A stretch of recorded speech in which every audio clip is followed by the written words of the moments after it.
Electric field intensity for charged conducting sphere.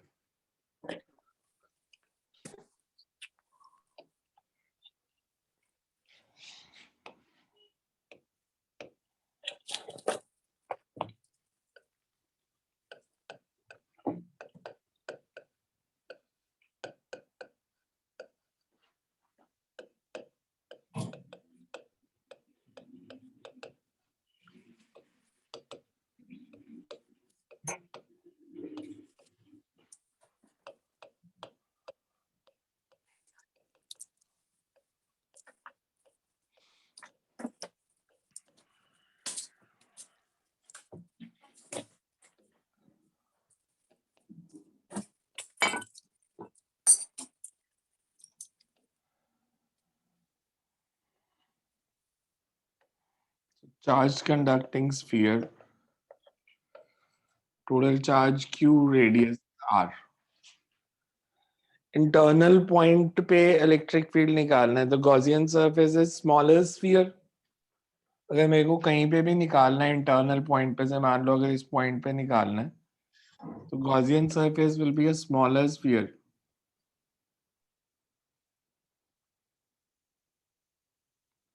of radius r, say r1.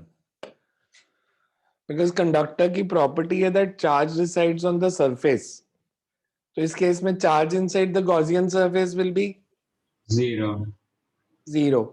तो integration of E dot D S is zero because charge सिर्फ outer surface पे lie करेगा कि अगर मैं positive charge लेता हूँ तो it will lie on the outer surface only. So charge resides on the surface. अगर हम गॉसियन सरफेस लेते हैं smaller sphere of radius r1, charge inside the Gaussian surface is zero. Charge zero है इसलिए electric field intensity inside it will also be zero. External point पे निकालना है तो charge inside Gaussian surface Q, और same result आ जाएगा जो non conducting sphere का था. तो एक्सटर्नल पॉइंट के लिए कोई डिफरेंस नहीं है.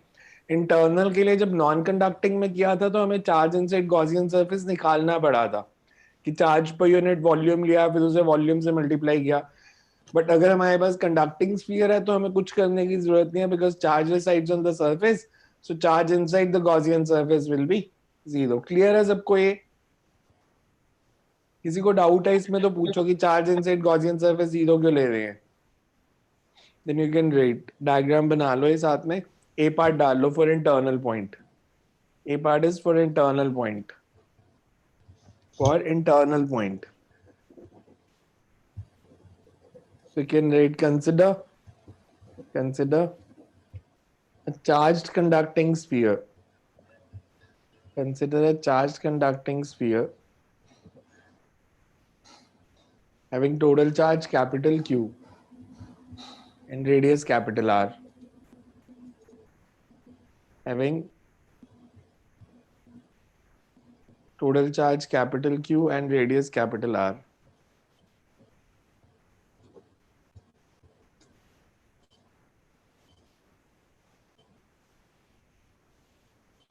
As charge inside the as charge resides on the outer surface. As charge resides on the outer surface of a conductor. As charge resides on the outer surface of conductor.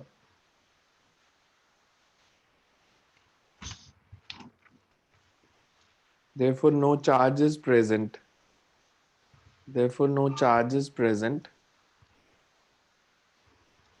inside the conductor. Therefore, no charge is present inside the conductor.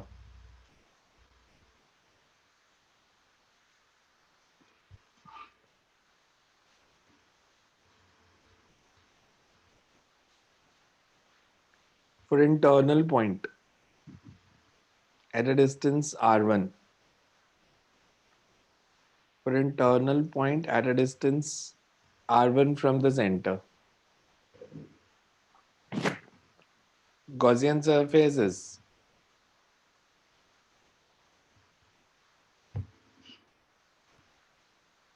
Gaussian surfaces. A smaller sphere of. Gaussian surface is a smaller sphere of radius r1.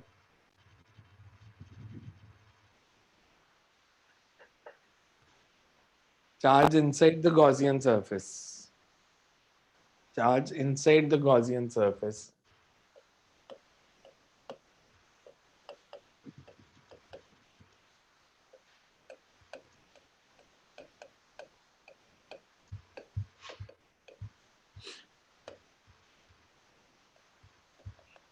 Using Gauss law, you can say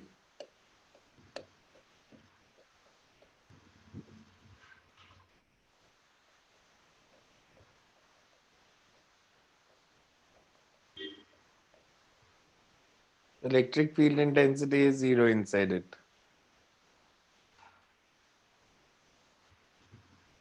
clear है सबको ये कि electric field intensity is zero. External point पे निकालेंगे तो क्या formula आएगा? KQ by R square. KQ by R square. So for external point where R2 is greater than capital R, ये हमारे पास charge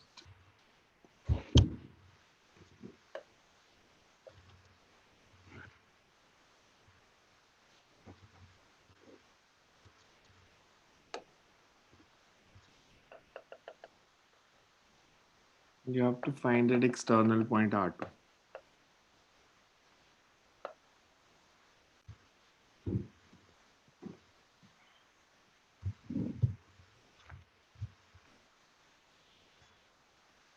In rate for external point R2.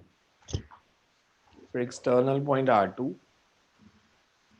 charge inside the, for external point R2, Gaussian surfaces. For external point R2, Gaussian surfaces.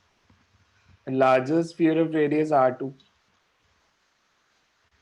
Gaussian surfaces a larger sphere of radius R2, concentric with conducting sphere. Concentric with conducting sphere.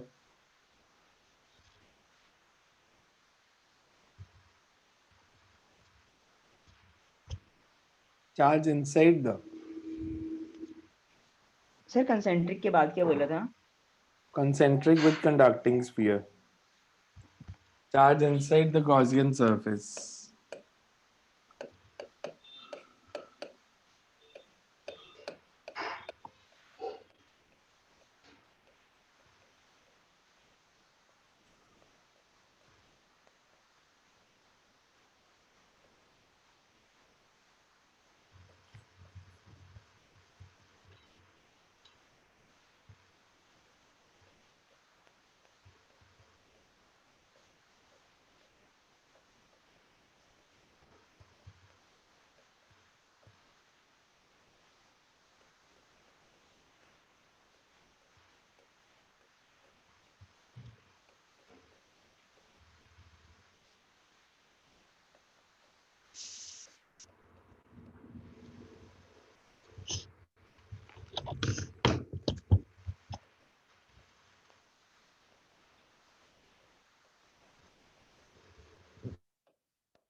Integration of ds 4 by R2 square. 4 by R2 square. So same point charge वाला formula बन गया ये. Surface पे निकालेंगे तो R2 is equals to capital R.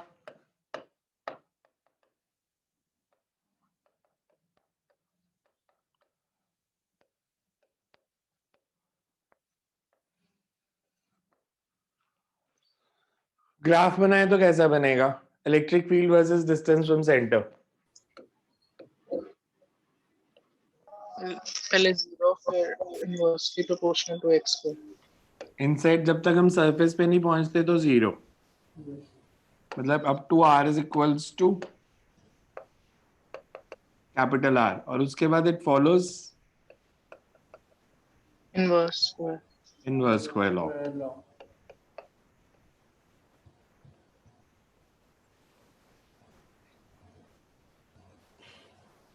ये सुनने में बहुत आसान है कि electric field inside a conductor is zero, but ये एक टॉपिक है या इसके न्यूमेरिकल्स या इसके कंसेप्चुअल जो हैं कि आपको 12th के फाइनल एग्जाम तक तंग करेंगे, बिकॉज हर साल मैं देख रहा हूँ इसमें कंसेप्चुअल जब भी थोड़ा ट्रिकी हो जाता है गलत कर देते हैं सब।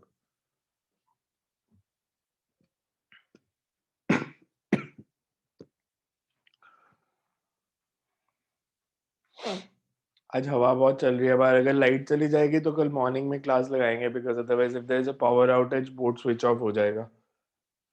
तो देयर इज अ चांस कि अगर ये एकदम से बंद होता है तो फिर हम मॉर्निंग में क्लास को पूरा करेंगे। Next you have electric field intensity for infinitely long wire. Now this is a board article. ये अभी जो दोनों किए थे इनके रिजल्ट्स इंपॉर्टेंट है, डेरिवेशंस बोर्ड में नहीं आएंगी, पर आपको कंसेप्ट पता होना चाहिए। अब ये जो कर रहे हैं that is a board article, electric field intensity for infinitely long wire. Infinitely long wire किसको बोलते हैं? इनफाइनाइट तो कुछ होता नहीं, तो हम इनफाइनाइट किसको मानेंगे? Very long. तो मैं कह सकता हूँ अगर 1 किलोमीटर लंबी वायर है तो वो इनफाइनाइटली लॉन्ग है।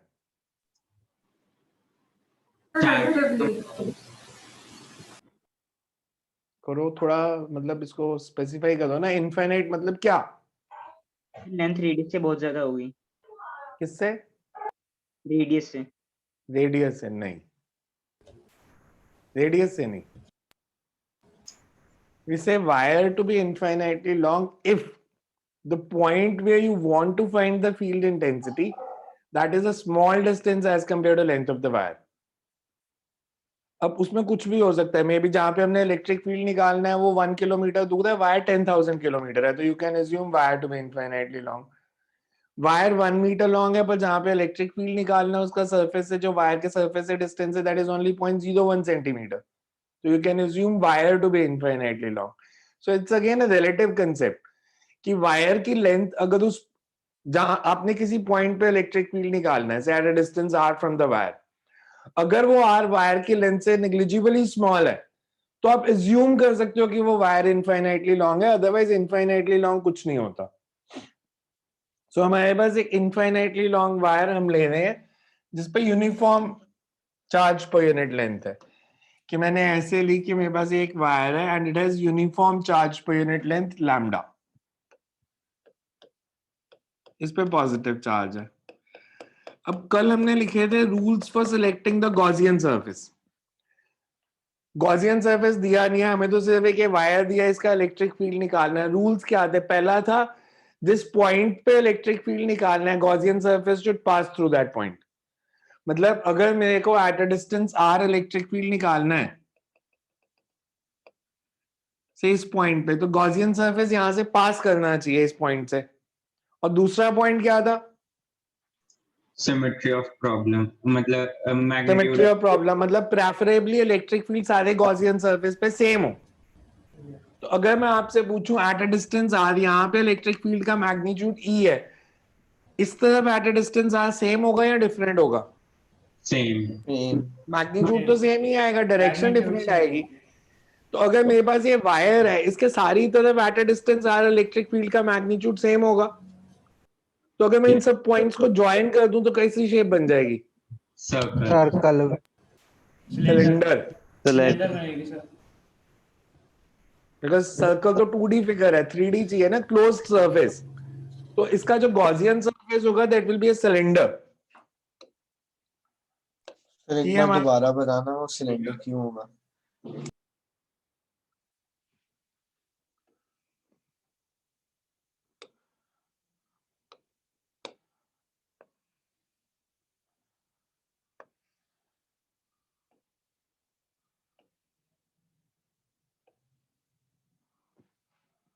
ये हमारा क्लोज सरफेस हो गया which acts as a Gaussian surface.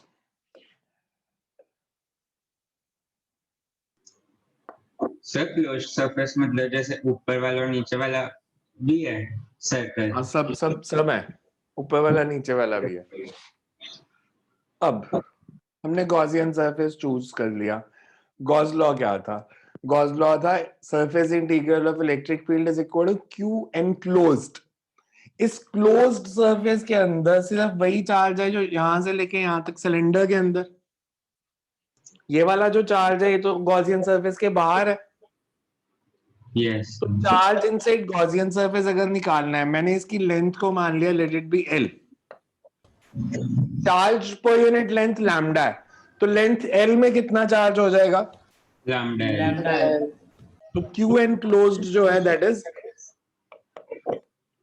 Lambda L. इतना क्लियर सबको कि चार्ज एनक्लोज्ड कैसे निकाला? Charge per unit length lambda है, सिलेंडर की लेंथ एल है, तो charge inside the cylinder is lambda L because length L of the wire is inside the cylinder. अब सिलेंडर के तीन सरफेस हैं, टॉप, बॉटम और कर्व्ड। अगर मैं बॉटम सरफेस के लिए देखूं, मैंने अगर यहां पे स्मॉल एरिया लिया, मान लो ds, इस पॉइंट पे इलेक्ट्रिक फील्ड की डायरेक्शन क्या होगी अगर मैं टेस्ट चार्ज रखूं तो? Towards right. राइट और लेफ्ट? राइट तो ये राइट पॉजिटिव वायर इस टेस्ट चार्ज को रिपेल करेगी।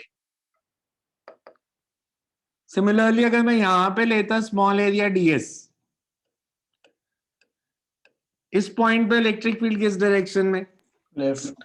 लेफ्ट तो मैं ये कह सकता हूं कि टॉप और बॉटम सरफेस के लिए E और ds परपेंडिकुलर है। यस अगर E और ds परपेंडिकुलर है तो डॉट प्रोडक्ट ऑफ वेक्टर्स क्या होगा? Zero zero. मतलब टॉप और बॉटम सरफेस के लिए फ्लक्स निकालने की जरूरत नहीं है, E डॉट ds जीरो आना है। बट अगर हम कर्व्ड सरफेस देखें, मैंने यहां पे स्मॉल एरिया लिया ds,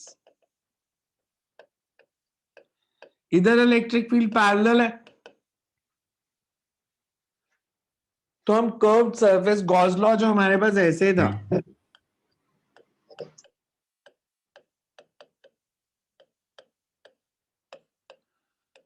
इसको मैं ऐसे लिख सकता हूं, E dot ds for top surface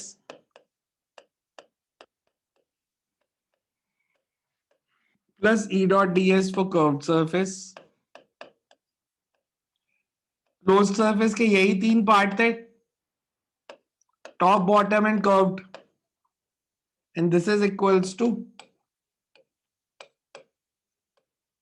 lambda L by epsilon naught. ठीक है, ये Yes. इक्वेशन ठीक है। इसकी वैल्यू जीरो और ये भी जीरो, यस सर। तो हमें बेसिकली सिर्फ यही सॉल्व करना है। E dot ds for closed surface is basically equals to E dot ds for curved surface only, and this is equals to lambda L by epsilon naught. E और ds parallel थे, तो curved surface का total area कितना है? 2 pi RH 2 pi RL 2 pi RL, L cancel, that means E is equals to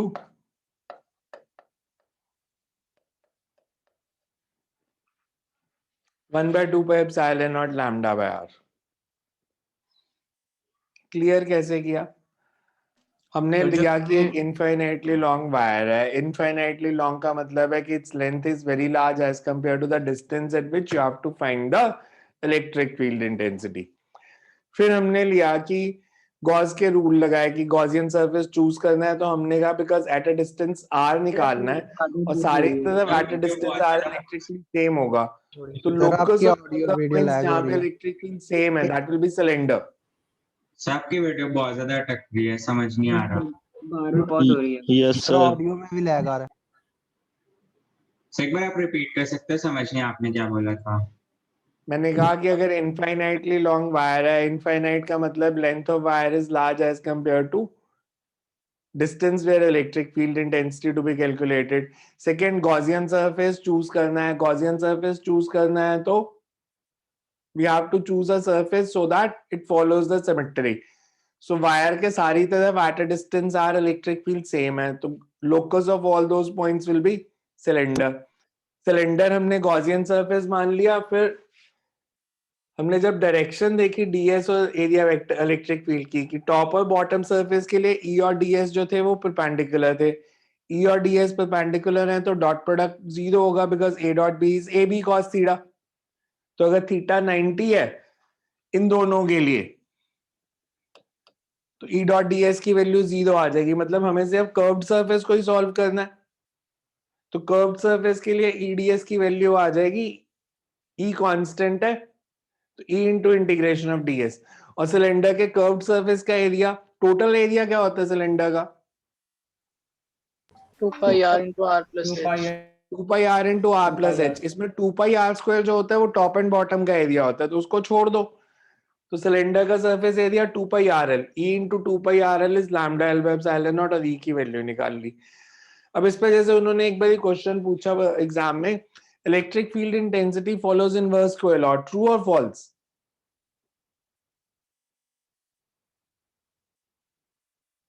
इसमें inverse square law follow हो रहा है? ये दोनों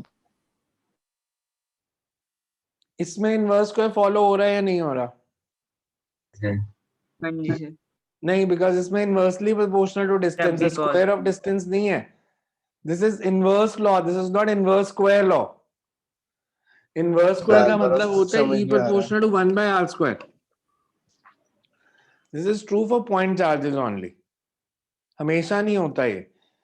सो electric field intensity will not always follows inverse square law, this is inverse law. इसके बाद जो अगला आर्टिकल करूंगा उसमें आएगा कि electric field intensity is independent of distance. इसमें तो इनवर्सली प्रोपोर्शनल टू आर आ रहा है, उसमें आर का फैक्टर ही नहीं आएगा। सो पॉइंट चार्ज के लिए इनवर्स स्क्वायर लॉ फॉलो होता है, हमेशा नहीं होता। इसमें देखो कुछ नहीं आया समझ तो। बार-बार रुक रही है। सर बीच में हाँ जी। पता ही नहीं वो चला। लैग बहुत हो रहा है। सर आपकी सर, बार-बार काफी टाइम freeze के लिए हो रही है। फ्रीज हो गई थी। यार वो आज ना मौसम खराब है तो नेट की प्रॉब्लम होगी मेरे ख्याल से। मैं एक मिनट डेटा स्पीड चेक करता हूँ, या मैं डिस्कनेक्ट करके कनेक्ट कर सकता हूँ, फिर लॉग इन करना साथ ही। Okay sir. जी। करो डिस्कनेक्ट इसको। Yes, sir. Yes, sir. तो मीटिंग एंड कर रहा हूँ, इमीडिएटली लॉग इन कर लेना दोबारा।